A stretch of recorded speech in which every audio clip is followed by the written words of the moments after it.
pessoal, tudo bem com vocês? Diário do Curioso na área. O tema de hoje é realmente incrível. A gente passa a vida inteira se dedicando aos estudos e pensando naquela carreira que seria ideal. Mas você sabia que existem pessoas que têm empregos absolutamente esquisitos? Isso mesmo, talvez você não tenha percebido, mas algumas necessidades bem específicas fizeram com que profissões esquisitas fossem criadas. Em verdade, algumas delas foram criadas mais por necessidade dos profissionais, mas não deixa de ter o seu brilho. Eu sou Humberto Oliveira e te convido a conhecer 5 profissões bizarras que você não sabia que existia. Confira hoje no Diário do Curioso!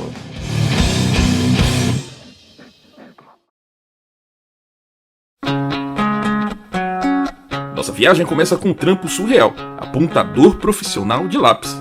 Não ria, existe isso mesmo. O tal profissional é esse cara aí, David Rees. David é um cartunista aposentado que viveu toda a sua vida rodeado de lápis. Depois que abandonou a carreira, ele começou a trabalhar como recenseador, mas a coisa não caminhou muito bem. Foi então que decidiu partir para apontar lápis. Bom, o que parecia uma bela piada acabou virando uma profissão real, pelo menos para o David. Em suas inúmeras entrevistas para canais de TV, ele faz questão de explicar um pouco sobre a sua atividade. Ele diz que os seus primeiros clientes foram amigos que trouxeram outros amigos, e assim a coisa começou a engrenar. David trabalha com uma pequena maleta cheia de apontadores, lixas, estiletes e lâminas. Para cada lápis apontado, ele ganha entre 30 e 40 dólares. Mas não vá pensando que é só chegar lá e apontar e entregar. Ele ainda os coloca cuidadosamente em um tubo de plástico e entrega com um certificado de garantia. Isso aí, o serviço é de qualidade mesmo. David conta que entre os seus clientes há artistas, professores e mães que querem que os filhos cheguem no seu primeiro dia de aula com os lápis perfeitos. Mas há também quem queira afiar os lápis para guardar na prateleira, como uma escultura. Por essa você não esperava.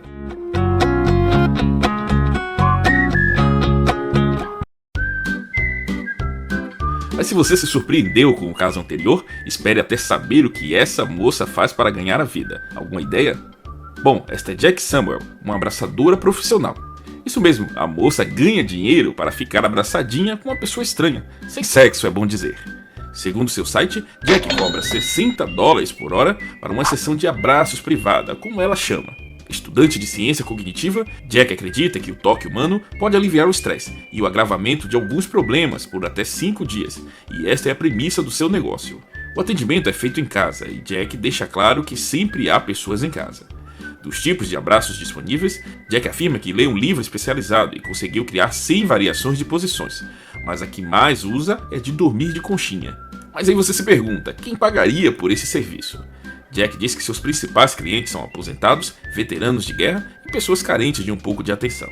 A moça disse que chega a atender 30 pessoas por semana, a maioria homens, mas faz questão de deixar claro que todos os clientes precisam estar vestidos e que são proibidos de tocar as partes do seu corpo que estão cobertas.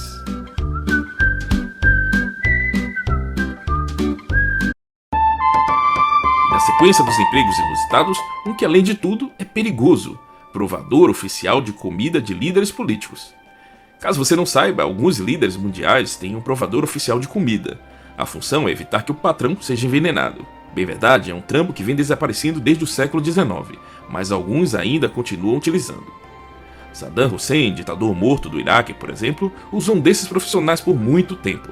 O problema é que, além de correr o risco de morrer envenenado, o sujeito ainda precisava lidar com uma situação inusitada. Ele acabava sabendo mais do que devia.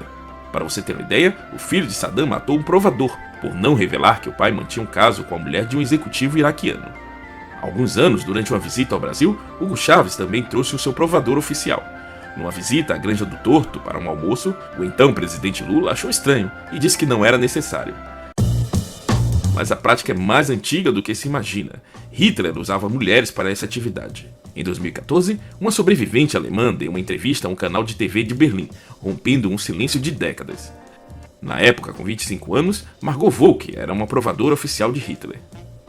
Algumas meninas choravam quando começavam a comer, mas tinham que comer tudo. Os militares ficavam esperando que nós ficássemos doentes horas depois das refeições. Mas depois de tudo isso, chorávamos feito cães, porque sempre sobrevivíamos, disse ela.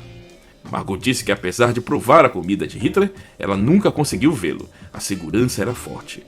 No final de 1944, ela conseguiu escapar com a ajuda de um soldado da SS. Ela foi encontrada em um trem, usado pelo ministro da propaganda nazista, e fugiu para Berlim. você já ouviu falar nos cultivadores de urina? Bom, vamos pensar. Os caçadores geralmente utilizam urina de animais para atrair suas presas. Então, de onde vem essa urina? De profissionais como Judy Caloura. A chave do sucesso do seu negócio é entender que diferentes épocas ajudam a produzir urinas diferentes. Ela mesma explica: no verão, quando está quente, eles bebem muito mais líquido do que no inverno, quando está frio. Ela diz que, com o passar do tempo, passou a saber qual era o melhor momento para colher a urina. Em 2012, Judy deu entrevista a um site de economia, na qual afirmava que os negócios melhoraram bastante. Ela não afirma quantos litros de urina vende por ano, mas admite que o fornecimento do produto só aumenta.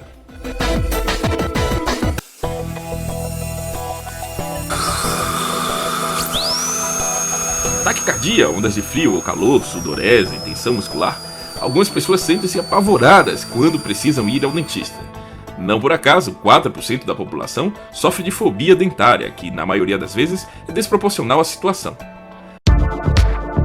Agora imagine ser atendido no meio da rua por um sujeito seminu, sentado em um caixote e sem preocupação alguma com a higiene. Sim, é verdade, em alguns países como a Índia é relativamente comum encontrarmos dentistas ambulantes. Ambulantes assim como os vendedores de cachorros quentes que encontramos a cada esquina aqui no Brasil. Na cidade de Varanasi, encontramos Ramesh Sal, um senhor de 75 anos que leva a vida atendendo pessoas assim, no meio da rua. E é ali que funciona a sua clínica. Se interessou?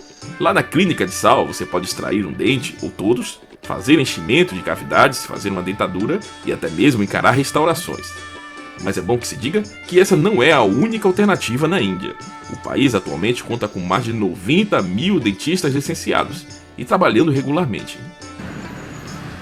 अंतर यही है उनका जरा कुर्सी पंखे नौकर जाकर एक्सरे उक्सरे लेने से वो लोग पैसा ज़्यादा लेते हैं, ये लोग दे नहीं सकते हैं, तब ये लोग हमारे पास आते हैं. O que leva as pessoas a estes dentistas de rua geralmente é o valor. Eles costumam usar dentaduras usadas de outros pacientes e geralmente cobram entre 1 e 2% do valor cobrado pelos dentistas legalizados. E aí, tem coragem de encarar?